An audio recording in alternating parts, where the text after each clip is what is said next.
So I got the whiteboard out. Well, they're still working outside, so hopefully we have a nice, quiet video. But you just never know. And the graph is this: these guys cost an arm and a leg. These guys at this end are just pure rentals in my eyes. And I went with TSN's board, and then I added a couple names to the bottom of the list based on the fact that the Canucks are sellers, and I know these guys are available for the right price. The most expensive ones that are being rumored, Pacioretty and Mike Hoffman, because Montreal and Ottawa have to hit a home run with those deals. I really don't see those guys moving. Can't see it. I'm actually surprised they're still on the list. I just can't see it. Of course, Erik Karlsson's not on here because Karlsson would be more than an arm and a leg. It would be your firstborn arm, leg, and a small country in the middle of Europe. And Evander Kane is close for me. I think Evander Kane will be a little cheaper than McDonough because McDonough's still got a year left. So whoever gets McDonough still has a year left. And Galchenyuk, I really think is going to cost a lot too because Montreal, I think, still believes in some of that potential with Galchenyuk, that they drafted him really high. And again, Mark Bergevin has to hit a home run. If he moves Galchenyuk, he moves Pacioretty, either of those guys. He can't just move them for just pieces. Can't go, well, we got back a decent prospect, a first rounder, and a bottom six forward. Are you happy? No, the Habs fans would be enraged. And for Galchenyuk, you at least need to come up with a first and a prospect. And I don't know anybody that's going to offer that. And Kane, I think, is going to be expensive. But I know it's supposed to be roster player, prospect, and first rounder. Those prices are going to have to come down. Right now, apparently, the GMs that are selling are wanting an arm and a leg. And thus the term at the top here. And the prices are going to have to come down. Deadline day, I think the teams that are selling are going to be calling out just as much as they're getting phone calls. Nash is going to be expensive because he's still scoring goals. So the fact that he had a nice little scoring burst for the Rangers means that he's still going to be a bit of an expensive guy. Derek Brassard would be a very expensive rental because he's still got a year left. So he's not just a rental. Brassard, I think we could be looking at a hockey trade if Brassard gets moved. And there's been rumors that Columbus might be looking at bringing Brassard back. I think that would be a smart move, but it depends on who they give up.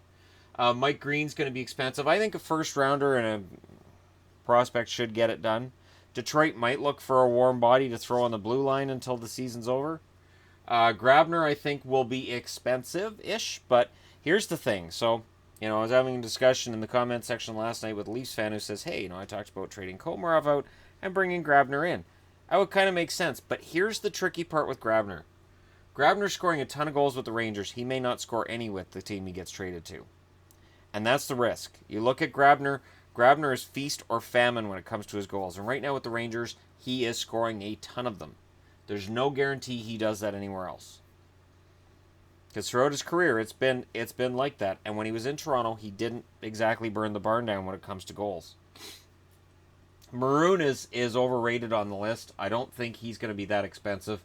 The Oilers might want the moon for this guy, but they're not going to get it. I think even rumors of a first-round draft pick, I think that's overstated. Unless it's a team at the bottom of the first round, don't let it be Boston. Unless it's a team at the bottom of the first round, I can't see anybody making that move. Vanek is going to be a decently priced one, I think, just because he's had a good year for Vancouver. And again, he scores goals. It's not a bad cap hit, and he's a UFA at the end of the year, so he's just a rental. Zach Smith and Nick Holden, I assign them basically the same value. Nick Holden's a UFA at the end of the year. Smith still got term, and Zach Smith is not producing for that contract. Ottawa, I would think is far more likely to move Smith if they can find a home. I didn't put Pajot on this list because I don't think Pajot's going anywhere. I don't think Hoffman is either, but I thought, well, I'll put Hoffman and Pacioretty up here because people are going to ask, well, why aren't they up there? Plekanec is up here. Do I think he gets moved? Maybe. What do they get back? It might be a third. They might get a B-level prospect. You're not going to get a lot for Plekanec. The fact that there's an article in a Montreal newspaper about how you either get a lot for Plekanec, or if he's still a Montreal Canadian after the deadline, then Bergevin should be fired, tells me all I need to know about the media these days. And I'm not just saying Montreal. I mean the media in general. This whole, either do this or you're fired. Really? because it's just that simple. One GM move is going to mean they're trash at the job, or one GM non-move. Tanev and Hutton are at the bottom of the board.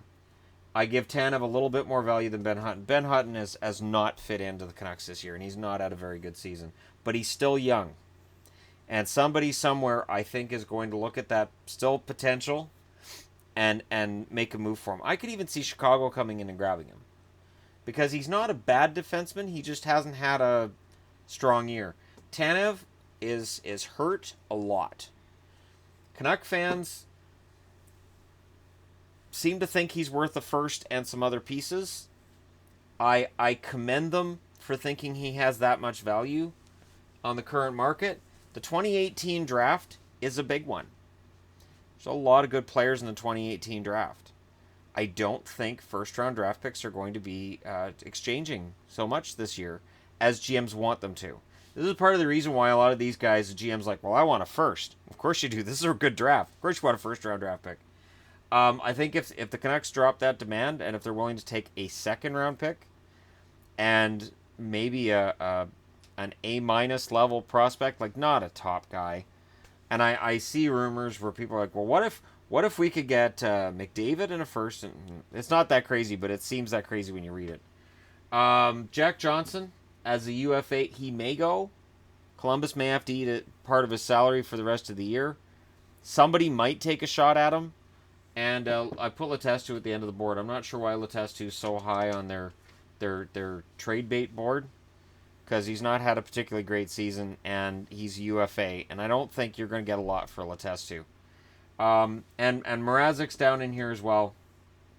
There's been a lot of rumors about Mrazek to Detroit, or to Philly. Philly's got both Neuwirth and Elliott under contract for next season.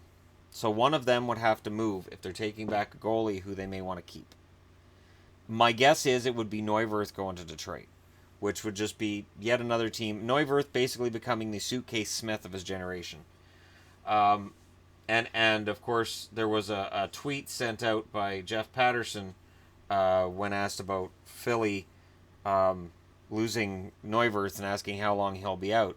And saying, well, there was a goalie who had 44 saves against Boston the other night. Maybe he'll be available. Hey, if you want to judge Nilsson based on one game, sure. Yeah. Nilsson has not been great during the season, though. He has the occasional really good game, but for the most part, he's been a little bit below average. And I don't think he's the solution for Philly if they need a guy who can start for a while. Mrazek could be.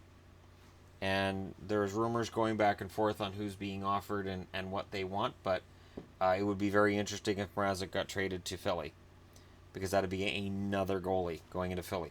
Philly has gone through a lot of goaltenders, and it seems like they're ready for that to continue potentially. And again, in this case, it's because of injury, but I just find it interesting because Mrazek is not going to be content to be a backup, and you've got Elliott into next year. So are you going to have Elliott and Mrazek and potentially face a situation where you've got two starters? Because that doesn't usually work out very well. But there you go. That's the board with a week left. There aren't any other names out there that I find particularly interesting. I didn't mention Max Domi because I still don't think he gets moved. But if he does, it's going to cost a lot. That's why he is where he is on the board. I think I touched on everybody else. Let me just take a quick look. Yeah, I touched on everybody else who's on the board. So if none of these names are particularly romantic for you, that's fine. I'm sure there are guys who are not on the board, not on anybody's board, who are going to get moved. So let me know who's not on the board that you think under the radar is going to get moved at the deadline, and we'll see if you're right in a week. And 1 week out. You excited? Because a week from today on Monday, there will be a live stream that takes place, as well as when trades take place, I will be recording videos. So, it's highly likely we'll be doing a live stream from Yvonne's phone, and then I will be recording videos as trades go down in between lives. It's going to be interesting. I booked that day off work over a month ago, and I've got all these ideas of how I'm going to make this work, and we'll see how well it works.